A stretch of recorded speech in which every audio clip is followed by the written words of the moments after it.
ये कहानी है तीन दोस्तों की जो अपने एक रिश्तेदार किशन चाचा को ढूंढने जा रहे हैं, जो कुछ सालों से जंगल में कहीं लापता हो गए हैं। क्या लगता है दोस्तों, यहाँ से कितनी दूर होगा किशन चाचा का घर? हमें जंगल में चलते चलते काफी देर हो गई है और रात भी हो गई है। हाँ भाई, मुझे भी लगता है कि अब हमें आराम करना चाहिए। रात होने वाली है, यही रुकना ठीक होगा। कल फिर सुबह होते ही किशन चाचा के घर ढूंढ लेंगे, यही ठीक रहेगा। सभी दोस्त वहीं रुकने का फैसला लेते हैं और वहीं आराम करने लगते हैं। अगले दिन सुबह सभी दोस्त फिर से किशन चाचा को ढूंढने निकल जाते हैं। चारों तरफ घना जंगल और बीच में बहती छोटी सी नदी। वहीं थोड़ी दूर पर ही एक बरगद का बड़ा सात सा पेड़ है। तुम लोगों को पता है, मैंने इस पेड़ के बारे में काफी अफवाह सुनी है। इस पेड़ के अंदर कोई भूतिया शक्ति रहती है जो किसी का सालों से इंतजार कर रही है। इस पेड़ के बारे में गांव में सभी लोग यही बात करते हैं। देखो दीपक, ये सब फालतू की बातें हैं। हमें इन सब बातों पर ध्यान नहीं देना चाहिए। देखो कितनी शांति है, यहाँ कितना सुहाना मौसम है। तुम्हें कैसे लगता है कि यहाँ कोई भूत भी हो सकता है? अब चाचा का घर ढूंढते हैं। चारों दोस्तों को सुबह से शाम हो जाती है, लेकिन किशन चाचा का घर नहीं मिलता है और वो फिर से उसी बरगद के पेड़ के पास पहुंच जाते हैं। तभी उनमें से एक दोस्त कहता है, अरे हम फिर से वही आ गए। ये देखो, फिर से वही बरगद का पेड़। मुझे तो बहुत डर लग रहा है। अब रात में ये पेड़ कितना अजीब लग रहा है। भाइयों, मुझे तो कुछ ठीक नहीं लग रहा है। जैसे ही सभी दोस्त बरगद के पेड़ के करीब पहुंचते हैं, हवा एकदम से ठंडी हो जाती है और अजीब बात यह थी कि जंगल में झिंगुर की आवाज अचानक बंद हो गई। वहां एकदम सन्नाटा हो गया। तभी उन्हें बरगद के पेड़ के ऊपर से किसी के हंसने की आवाज सुनाई देती है। वह हंसी किसी इंसान की नहीं थी, वह बहुत भारी और गूंजने वाली थी। तभी पीछे से किसी ने पुकारा, दीपक बेटा, जरा यहाँ आओ तो, मुझे तुम्हारी मदद की जरूरत है। दीपक, सुनो तो बेटा, दीपक। अरे, ये मेरी छोटी मौसी की आवाज है।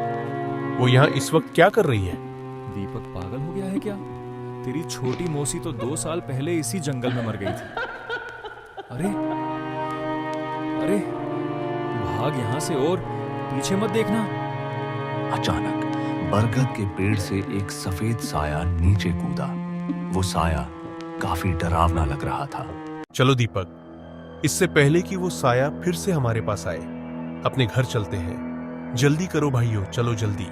तीनों दोस्त जब घर पहुंचे तो उन्हें लगा कि वह सुरक्षित है।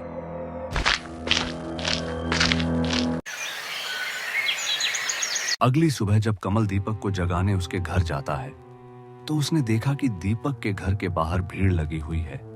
दीपक की पत्नी वहां खड़ी रो रही है। भाभी, क्या हुआ? दीपक कहाँ है और आप इतनी परेशान क्यों हो?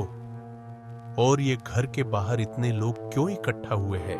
क्या बताऊं भैया, कल रात जब आपके साथ आए थे तब तो बिल्कुल ठीक थे, लेकिन आधी रात से अजीब अजीब सी हरकतें कर रहे हैं और बहुत डरावने से लग रहे हैं। लग ही नहीं रहा कि ये आपके भैया हैं। जब तुम लोग जंगल गए और वहां से आए तो तुम सब एक साथ आए या अलग अलग?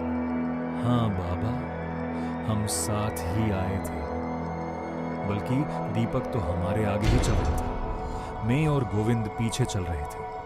कमल बेटा, ये तो अनर्थ हो गया है। वह जो तुम्हारे साथ आया है वो दीपक ही नहीं, वह तो उस बरगद के पेड़ का साया था जो दीपक का रूप रखकर तुम्हारे साथ गांव के अंदर घुस आया। तो फिर बाबा, मेरा दोस्त दीपक कहाँ है? कहीं उसे कुछ हो न गया हो? वो ठीक तो होगा ना बाबा? असली दीपक तुम्हारा दोस्त तो कल रात में उसी पेड़ के पास रह गया जिसे तुम बचाकर लाए। वो एक छलावा था। वह तुम्हारे साथ तुम्हारे घर तक आ गया ताकि वह गांव की सीमा को पार कर सके। वो साया अकेले गांव की सीमा पार नहीं कर सकता था, इसलिए उसने दीपक का सहारा लिया था। कमल और गोविंद को अपनी गलती का एहसास हुआ और बाबा के साथ वापस उस जंगल में जाते हैं। दिन की रोशनी में दीपक का ढूंढना आसान था उन्होंने चारों ओर ढूंढा तो उन्हें दीपक बेहोश हालात में मिला। अचानक पेड़ से किसी के हंसने की आवाज आई। बेटा, तुम लोग इस आवाज पर ध्यान मत दो, ये हमें भटका रही है। तुम लोग दीपक को पुकारो, तुम्हारी आवाज से दीपक होश में आ जाएगा।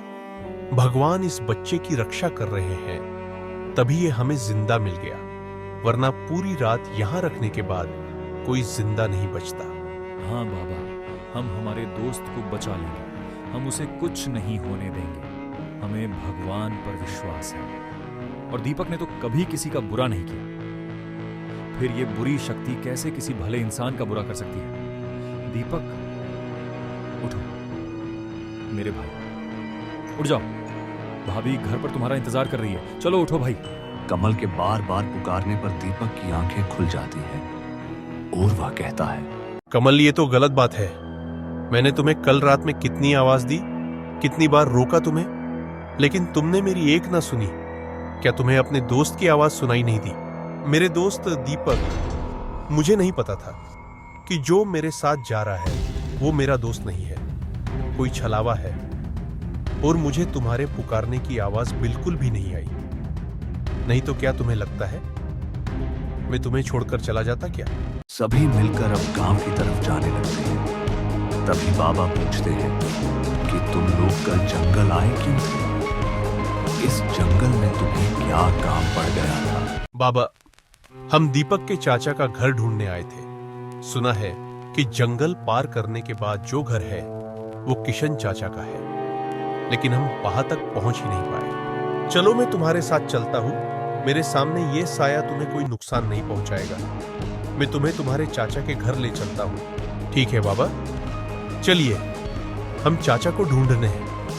चाचा जी का पिछले 15 सालों से कुछ पता नहीं है। सुना था कि चाचा जी की 15 साल पहले इसी जंगल में मृत्यु हो गई थी, लेकिन उनकी लाश कभी नहीं मिली। किसी को नहीं, शायद चाचा जी जिंदा हो और वो हमें मिल जाए। सभी लोग जंगल में आगे बढ़ते जाते हैं। काफी देर बाद उन्हें पुराना घर दिखाई देता है जो काफी गंदा दिखाई दे रहा था। दीपक बाबा से कहता है, शायद इसी में मेरे चाचा जी हों। बाबा, आप चलिए, आप हमारे साथ। अंदर चाचा जी मिल सकते हैं, हमें सबसे साथ अंदर चलना चाहिए। सब लोग अंदर जाते हैं। बाहर जाकर सबके होश उड़ जाते हैं। घर बाहर से जितना गंदा दिख रहा था, अंदर से उतना ही साफ सुथरा है। अरे ये घर तो कितना साफ सुथरा है। ऐसा लगता ही नहीं कि ये घर जंगल के बीचों बीच है। ऐसा लग रहा है जैसे कोई यहाँ रहता हो। हाँ, कमल भाई, मेरे चाचा जी यहीं रहते होंगे। इतने सालों से मैं उनका इंतजार कर रहा था। अब मेरे चाचा मुझे मिल जाएंगे। चलो दोस्तों, ढूंढो मेरे चाचा जी को, वो जरूर मिल जाएंगे। बच्चों, तुम लोग किसी भी चीज को हाथ मत लगाना। मुझे यहाँ कुछ ठीक नहीं लग रहा है। कुछ तो अजीब है यहाँ, संभल कर चलना। अरे नहीं बाबा, यहाँ कुछ अजीब नहीं है। यहाँ तो मेरे चाचा जी रहते हैं। मेरा इंतजार खत्म हुआ, मुझे मेरे चाचा जी अब मिल जाएंगे। दीपक का तो मानो दिमाग ही खराब हो गया था। उसको समझ नहीं आ रहा था कि उसके चाचा अब भी मिले नहीं हैं। वो किसी की बात मानने को तैयार ही नहीं था। दीपक, मुझे नहीं लगता यहाँ चाचा जी होंगे। हम कहीं और चाचा जी को ढूंढते हैं। तभी किसी के रोने की आवाज आती है। दीपक उस कमरे की ओर आगे बढ़ता है जहां से रोने की आवाज आती है। बाहर काफी अंधेरा था। चाचा जी, क्या आप इसी कमरे में हैं? चाचा जी, क्या आप मुझे सुन सकते हैं? हो बोलिए ना चाचा जी, आप कहाँ हो? देखिए, मैं आया हूँ, आपका बेटा दीपक। चलिए आप घर चलिए। उस कमरे में पीठ किए हुए कोई आदमी खड़ा था जो कुछ बोल नहीं रहा था। थोड़ी देर बाद उस आदमी ने पलट कर देखा और दीपक से कहा, आओ बेटा, मैं तुम्हारे कब से इंतजार कर रहा था। दीपक, होश में आओ, ये तुम्हारे चाचा नहीं हो सकते। तुम्हारे चाचा जी ऐसे नहीं थे।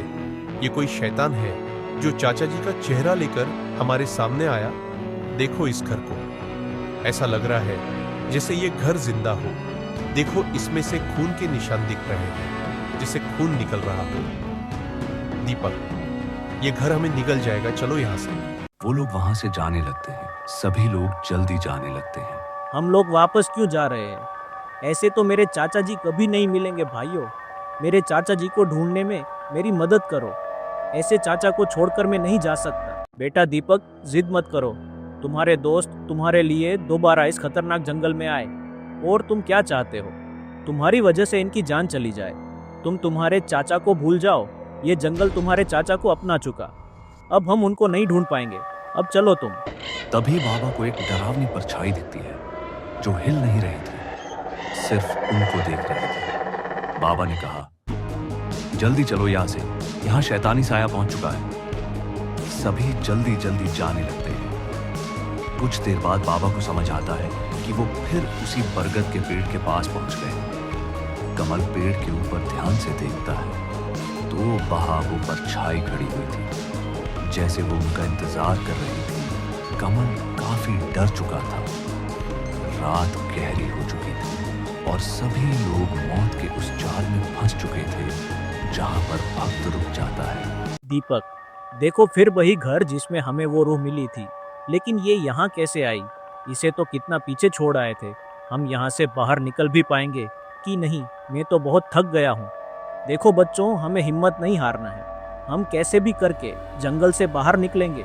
बस तुम लोग किसी भी चलावे से बहकावे से डरना नहीं, और बहकावे में मत आना। किसी पर भी विश्वास मत करना।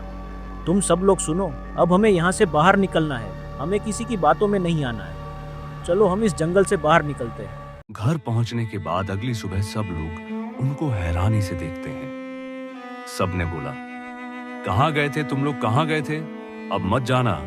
क्या बाबा यहाँ से फिर हमारे साथ कौन आया था? हम तो बाबा को समझकर ही उसके साथ जंगल चले गए थे। हमें क्या पता वो बाबा नहीं थे, वो तो साया था जो हमारे साथ छलावा कर रहा था। हाँ कमल भाई, हम बाबा के साथ नहीं आए, लेकिन फिर भी वह हमें गांव नहीं लाया, बल्कि और घने जंगल ले गया। मुझे तो तभी शक था, लेकिन वह छलावा इतना चालाक था कि दिमाग ने साथ ही नहीं दिया। अच्छा हुआ हम लोगों ने कमल भाई की बात मान ली और इस छलावा की बातों में नहीं आए। मतलब मेरे चाचा जी अब कभी नहीं मिलेंगे। मेरे दोस्तों, तुम लोगों ने मेरा बहुत साथ दिया है। मैंने तुम लोगों की जान खतरे में डाली, उसके लिए मुझे माफ कर देना। आगे से ऐसा कभी नहीं होगा। दीपक और उसके दोस्त घर लौट तो आए, लेकिन दीपक कभी पहले जैसा नहीं हो पाया। वह हमेशा उस जंगल की तरफ देखता रहता है, जैसे कोई दूर खड़ा होकर उसे देख रहा है।